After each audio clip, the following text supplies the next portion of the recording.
Assalamualaikum warahmatullahi wabarakatuh. Salam sejahtera bagi kita semua dan selamat siang. Salam sehat untuk Bapak Ibu semuanya. Bapak Ibu sekalian, secara khusus yang kami hormati Pak Rusman yang telah membuka acara ini, juga Bapak-Bapak narasumber. Pada kesempatan ini akan hadir atau menjadi narasumber adalah dari Dirjen Perkebunan. Tapi kami dapat informasi terakhir beliau masih rapat di Kemenko dan nanti akan diwakili salah satu kasubdit di P2HP. Kemudian juga dari Kapki Pak Joko Supriyono. Kemudian juga dari Direktur Utama BPDPKS yang data yang masuk kepada kami nanti akan diwakili oleh PLT Direktur Kemitraan Pak Ferian. Juga dari Apkasindo ini hadir pada saatnya Pak Gulat, Ketua Umumnya. Kemudian di dalam pelaksanaan selanjutnya, diskusi ini akan mencoba membahas lebih dalam dengan model pembahas-pembahas yang bersifat diundang, invited gitu. Jadi nanti pada saatnya akan mohon sebagai bahas Pak Sujai, ini Bagawan Perkebunan kita yang sangat-sangat memiliki pemahaman yang kuat bagaimana perkembangan awal sawit ini. Juga Pak Derom, DMSI, terus kemudian dari ada Pak Mangga, nanti F2SB, juga ada Pak Tungkot, PASPI, juga nanti dari industri hulu mungkin. Maksud saya industri hilir. Di catatan kami dari panitia ada hadir nanti Pak Rapolo untuk mewakili dari Apolin ya. Sekali lagi kepada Pak narasumber, juga kepada para pembahas, kami mengucapkan selamat datang dan terima kasih. Dan tentu saja kami mengucapkan selamat datang dan terima kasih kepada peserta semuanya. Baik, segera kita mulai saja. Bapak-Ibu sekalian, masalah kemitraan menjadi hal yang krusial biasanya. Tapi sekali lagi seperti kemarin saya sampaikan, masalah-masalah krusial itu biasanya kalau kita pikirkan bersama di saat semuanya bisnis ini sedang happy, saya pikir kita bisa mendiskusikan dengan kepala dingin dan pasti akan memperoleh penyelesaian yang bagus. Dan pada tahap pertama mungkin kami akan memberikan kesempatan kepada Apkasindo, ya, perwakilan petani lah. Pak Gulat sudah hadir? Yap. Oke, jadi ini apa sebetulnya yang pertama yang dirasakan petani pada konteks kemitraan beberapa waktu yang lalu dan hingga kini, dan mungkin harapan ke depan. Bapak silakan. Ya. Terima kasih Bapak Ibu sekalian. Sudah bisa nampak slide saya, Bang Koyum? Sudah jelas, Bang. Slide-nya sudah nampak? Ada? Mantap, ada. Oke, baik. Waduh, terima kasih. Oh iya.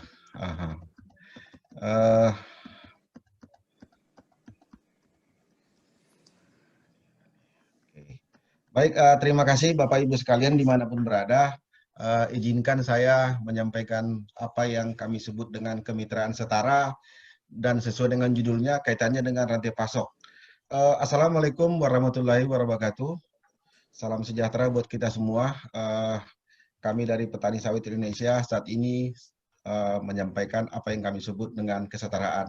Sebenarnya petani sawit itu seksi bukan karena sawit dalam kawasan hutan. Setelah kami simak pelajari, sawit itu seksi bukan karena adanya embargo ataupun daripada negara asing, tetapi sawit itu seksi Indonesia karena 41% petani itu adalah sawit itu adalah dikelola petani. Kenapa? kalaupun ada informasi yang mengatakan sawit itu tidak baik ataupun segala macam, fakta dan data ini menyampaikan bahwa itu tidak benar. Oleh karena itu, mohon maaf kepada Bapak Ibu semua, orang tua kami, senior kami, khususnya kepada Pak Purwadi, Pak Rusman, Pak Tungkot, Pak Nugroho, Pak Joko Gapki, Bapak kami, abang kami, senior kami, tentunya dari Gapki adalah sahabat kami, kemitraan kami. Pak Tolen dari Samade, Mas Setiono dari Aspek Peer, saya lihat tadi sudah hadir, Pak Derom, Pak Sahat, Bunda Delima, Pak Ahmad Manggabarani, tentunya juga orang tua kami, sepuh kami, Pak Sujai. Izinkan saya menyampaikan apa yang persepsi kami, mungkin kalau ada yang salah mohon dikoreksi, karena kami tetap ingin belajar dan belajar gitu Pak. Nah, dari yang ada materi yang saya sampaikan Bapak Ibu sekalian, sebenarnya pertanyaan yang disampaikan sama Pak Rusman tadi adalah bagian yang akan saya sampaikan. Pertanyaan-pertanyaan itu Pak, 4 poin, semuanya akan saya jawab di sini, akan kami coba menjawab dari sisi petani. Yang pertama itu adalah kemitraan sinergis. Itu kata kuncinya adalah Pak, penguatan kelembagaan. Tidak mungkin orang menganggap suatu organisasi itu setara kalau tidak saling sinergis, kalau tidak lembaganya itu berkelas atau kaleng-kaleng istilahnya kalau di sekarang. Oleh karena itu saya akan menyampaikan permasalahan kemitraan yang sekarang banyak beredar di masyarakat. Kebetulan semalam kami dengan Ketua Umum Gapki di kantor pusat Gapki berdiskusi masalah kemitraan yang saat ini banyak bercerai, nah atau berpisah dengan berbagai alasan tentunya. Nah, kalau kita lihat yang di tabel ini, di yang slide saya ini, bahwa pada awalnya itu petani plasma itu 21%, tetapi data yang kami dapat melalui data inventarisasi kami tahun 2020, plasma itu tinggal 7-10%. Ada apa yang terjadi di sini? Kenapa justru terjadi penurunan? Istilah Pak Rusman tadi, apakah masih diperlukan kemitraan? Kan gitu Pak ya, ini pertanyaan yang pertama. Memang hebat sekali Pak Dokter, Pak Wamen, bisa langsung merangkum apa sebenarnya materi yang akan disampaikan oleh saya di sini. Jadi kalau kita lihat Pak, pertambahan petani itu kan sungguh signifikan. Kalau kita perhatikan ini seperti dakian yang cukup tinggi. Dan paling seksinya lagi petani itu ketika korporasi melalui moratorium tidak bisa lagi menambah luas lahan, tapi pada saat yang bersamaan petani itu masih bisa untuk mengeksploitasi ataupun mengembangkan perkebunannya. Jadi sebenarnya semakin seksi petani karena petani tidak direm. Sementara teman-teman bapak-bapak dari korporasi itu di stop melalui moratorium. Jadi semakin lengkaplah seksinya petani sawit di dalam kancah industri sawit Indonesia. Nah, kalau kita lihat di sini sistem daripada kemitraan yang ada sekarang ini, Bapak Ibu sekalian, bahwa pengembangan kelembagaan itu adalah kata kunci daripada semuanya. Setara. Setara itu bisa dalam bentuk koperasi, gepoktan, dan poktan. Kata kunci yang saya sampaikan di sini adalah konsep kesetaraan itu adalah kelembagaan petani supaya meningkatkan ekonomi, efisiensi, dan juga meningkatkan posisi tawar. Nah, kalau sisa posisi tawar ini tentu bargaining. Mari kita lihat kenapa itu perlu bargaining. Kenapa tidak tidak dengan pola yang lain supaya petani itu bisa melakukan daya tawar tentu dengan konsep-konsep yang berkeadilan. Menurut Kamus Besar Bahasa Indonesia, mitra adalah teman, kawan, kerja, pasangan, dan rekan. Berarti kemitraan itu adalah perihal hubungan timbal balik jalinan buah kerjasama yang saling berhubungan. Nah, kalau mari kita lihat di sini apa ya konsep setara itu sebenarnya bagaimana setara menurut tabel ini. Tabel ini setara itu sebenarnya sudah disampaikan oleh Menteri Pertanian melalui nomor 273 tahun 2007 bahwa pembinaan kelembagaan petani merupakan bagian yang tidak terlepas daripada konsep setara. Sebenarnya sudah dari 13 tahun lalu konsep setara ini, tetapi pada saat petani mulai sadar bahwa kesetaraan itu adalah solusi untuk mempertahankan kemitraan, itu pada 3 tahun terakhir, khususnya setelah BPDBKS meluncurkan apa yang disebut dengan dana replanting, sarapras, dan bantuan-bantuan pendidikan SDM dari petani. Nah, kalau kita lihat di sini, Pak Joko bersama kami itu di DPR RI membahas tentang petani sawit Indonesia ataupun perkebunan kelapa sawit. Konsep atau roh dari kesetaraan itu adalah bahwa pola kemitraan itu harus ada namanya bagi hasil keagenan subkontrak. dan plasma. Tidak hanya hubungan antara plasma dengan inti disebut dengan pola kemitraan, tetapi ada faktor-faktor lain yang menjadi penghubung daripada pola kemitraan yang kami coba desain di dalam tabel ini. Nah, oleh karena itu tujuan kemitraan sebenarnya apa sih? Yang pertama itu memberi kepastian harga. Seperti banyak kejadian tidak adanya kepastian harga meskipun sudah terjadi pola kemitraan. Meningkatkan nilai tambah bagi petani mitra. Petani mitra tidak hanya sekedar menjual buah ataupun menerima panen setiap bulan ataupun dalam bentuk transfer hasil panen. Meningkatkan pemerataan pemberdayaan masyarakat dan usaha kecil. Meningkatkan pertumbuhan ekonomi. Memperluas lapangan kerja. Jadi pola kemitraan di sini cukup luas sebenarnya. Tapi dalam konsep pola kemitraan dalam perkebunan kelapa sawit, itu harus kita lihat. Coba kita lihat di sini pola kemitraan yang sudah ada. Makanya tadi ditanya sama Pak Rusman, masih perlukah? Kalau seperti ini pola kemitraannya, wajar saja keluar dari kemitraan. Masa perusahaan yang menanam, merawat, tapi sortasi tetap dilakukan. Jadi yang memupuk inti, yang merawat inti, tetapi tetap saja bahwa pola yang ada itu tidak setara. Sehingga petani yang berplasma inti tadi keluar karena tidak adanya keadilan dalam penentuan pendapatan dari petani. Selanjutnya saya tampilkan di sini pengertian kesetaraan di situ adalah satu, keterbukaan manajemen. Yang kedua, saling menguntungkan. Yang ketiga, bersedia untuk diaudit. Yang keempat, profesionalisme. Yang kelima adalah keberlanjutan. Nah, inilah rangka yang mau saya jelaskan kepada Bapak Ibu bagaimana konsep pemikiran Apkasindo untuk konsep bermitra dalam kesetaraan dalam rantai pasok TBS petani. Nah, kalau kita lihat di sini hasil survei kami sebenarnya, kenapa banyak plasma yang sudah ada ini bermitra bercerai? Yang pertama yang kami survei itu dari 11 provinsi, dari petani-petani kami, kenapa Anda bercerai, berpisah dari inti? Yang pertama paling banyak itu adalah keterbukaan manajemen. Mereka mengatakan 50% tidak terbuka. Yang kedua, petani ingin mandiri, 12%. Nah, yang ketiga kami tanya, kenapa berpisah? 19% menjawab pergeseran komitmen. Artinya tidak sesuai dengan komitmen awal, dan lain sebagainya. Yang ketiga, yang keempat adalah kenapa berpisah dari intinya? Perusahaan bermitra itu keterpaksaan. Artinya mereka tidak dengan sepenuh hati, dan lain-lainnya 4%. Jadi kalau ini yang terjadi, maka terjadilah tabrakan seperti di sini, kepentingan yang ada petani dengan kepentingan perusahaan tidak ketemu. Maka setelah petani masuk ke generasi kedua, maka timbul kesadaran bahwa sebenarnya kemitraan itu kalau mau dilanjutkan harus dengan konsep kesetaraan. Petani sawit saat ini Bapak Ibu sudah masuk ke generasi kedua. Jadi sudah sangat bisa melihat mana yang baik, mana yang harus kita pertahankan, mana yang diperbaiki. Yang kedua yang saya bahas di sini adalah model kemitraan setara itu sebenarnya bagaimana yang paling ideal.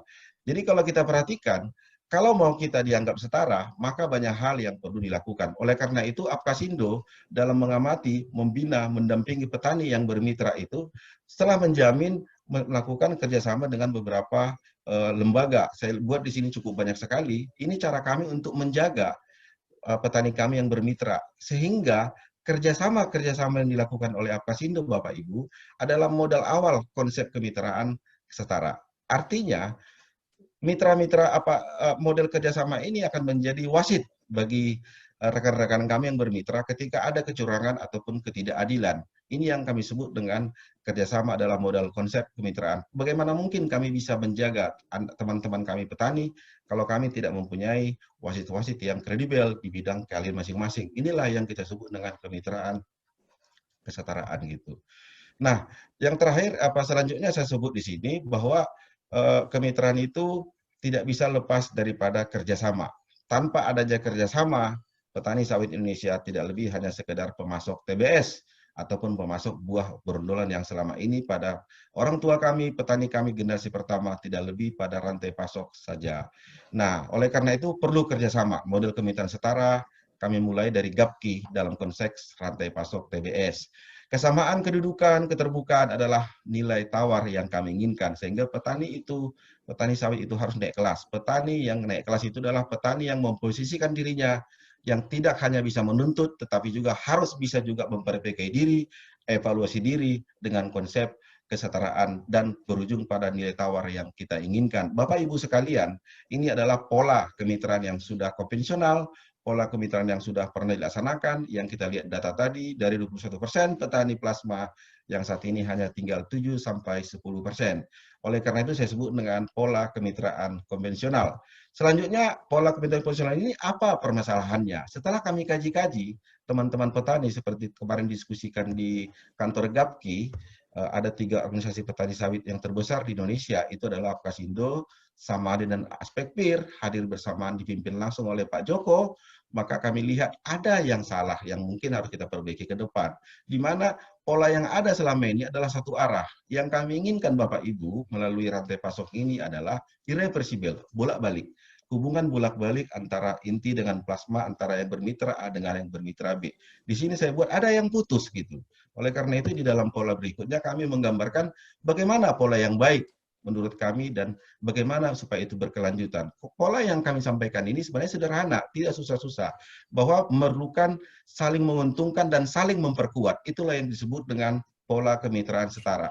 Saling memerlukan, saling memperkuat, saling menguntungkan, tidak untung seorang atau sepihak saja, Bapak Ibu sekalian. Selanjutnya kami juga membuat penguatan kelembagaan petani. Tanpa ada penguatan kelembagaan petani, petani sawit Indonesia tidak lebih daripada pemain cadangan ataupun pemain pengganti. Oleh karena itu, Apkasindo dalam hal ini melalui cabang-cabangnya, saya lihat perhatikan tadi sudah pada hadir semua, dari Aceh, saya lihat juga ada tadi Pak Sofian dari Sumatera Utara, Sumatera Barat, Riau, Jambi, Pak Paiki dari Papua, Gorontalo, hadir semua saya lihat, dari Kalimantan Barat, Kalimantan Timur, Mas Nyoto, semua hadir. Jadi dengan penguatan lembaga Bapak Ibu, kami petani sawit Indonesia akan lebih kuat dalam memberikan dalam posisi tawar-menawar dalam pola kemitraan ini. Nah, kalau kami lihat juga selanjutnya, kami juga telah menjalin kerjasama dengan IPB dan dengan teman-teman yang lain seperti dengan RPN, dengan PPKS Medan, bahkan dengan PTP 5 sebagai mitra, menggandeng petani-petani sawit di PTP 5 yang sudah bercerai dengan intinya. Kita halau, kita ajak kembali mereka ke kandangnya, tentu dengan penawaran pola kemitraan yang ada. Itu kita lakukan dengan Pak Jatmiko baru-baru ini. Nah, selanjutnya kami juga harus kuat melalui kemitraan mendidik anak-anak sekolah, anak-anak petani sawit yang ada sekarang ini. Kami coba dampingi, kita berikan pengarahan bahwa mereka ada untuk generasi petani sawit yang ketiga. Kami harus memperkuat ini dari sekarang, tidak boleh kami lengah. Karena 25 tahun ke depan mereka akan menjadi petani-petani profesional yang kami harapkan membangun kemitraan yang diharapkan atau yang diinginkan oleh Pak Rusman seperti dikatakan tadi. Masihkah perlu kemitraan tersebut? Atau apakah kemitraan ini hanya sekedar sawit, kata Pak Rusman Hariawan tadi. Benar sekali Pak. Kami juga ingin naik kelas. Kalau selama ini Pak Purwadi mengatakan naik kelas, kami sekarang menantang. Kita harus pindah ke kelas akselerasi. Kelas 2 melompat kelas 4. Tidak perlu naik kelas 3. Itu kami sebut dengan kelas akselerasi. Itulah yang diinginkan oleh petani sawit dalam bermitra. Nah, dalam sehari-hari kami juga koordinasi dengan Pak Muldoko, dengan Pak Luhut sebagai Ketua Dewan Kehormatan kami, dan juga dengan lembaga survei Mutu Agung, memberikan pemahaman kami tentang petani dalam rantai pasok itu juga harus sustain, harus berkelanjutan. Kami tetap belajar, belajar, dan belajar. Nah, oleh karena itu kami tidak pernah lepas daripada rangkaian bermitra antara Samade dan Aspekpir berdiskusi, mencari solusi pola kemitraan apa yang akan dibuat. Oleh karena itu, Pak Joko, Ketua GAPKI, kemarin Bapak menyampaikan bahwa kemitraan itu adalah penting. Benar, kami dengan sekuat tenaga menghimbau kepada petani-petani yang sudah bermitra, jangan sampai keluar dari inti dan plasma, kalau memang masih bisa dicari jalan dan solusi memperbaikinya. Nah, oleh karena itu Bapak Ibu sekalian, kami juga belajar sampai ke Lemhanas. Kami belajar diundang ke Lembaga Pertanian Nasional untuk belajar tentang wawasan nasional dalam hal sawit merah putih. Oleh karena itu, kami juga harus banyak belajar kepada Pak Gultom, bagaimana sebenarnya penyerapan CPO dunia. Kami ingin naik kelas, kami ingin akselerasi yang lebih tinggi.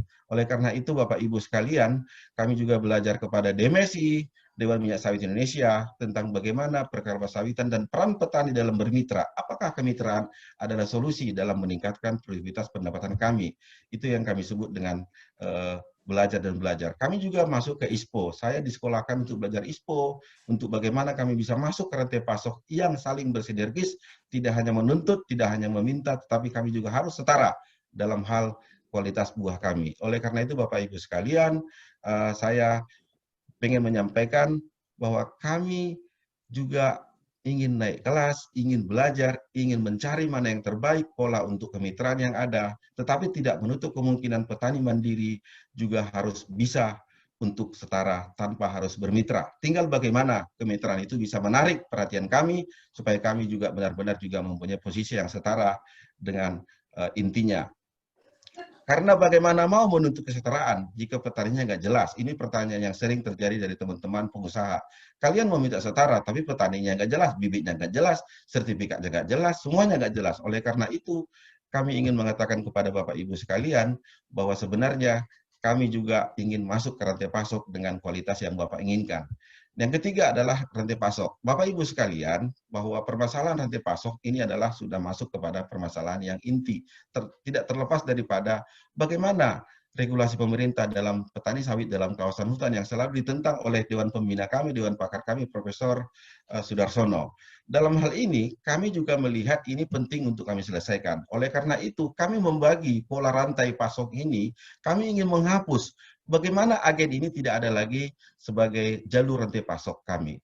Kami ingin dari petani sawit langsung kepada supplier ataupun langsung ke pabrik yang sudah ada. Jadi rantai-rantainya tidak terlalu panjang.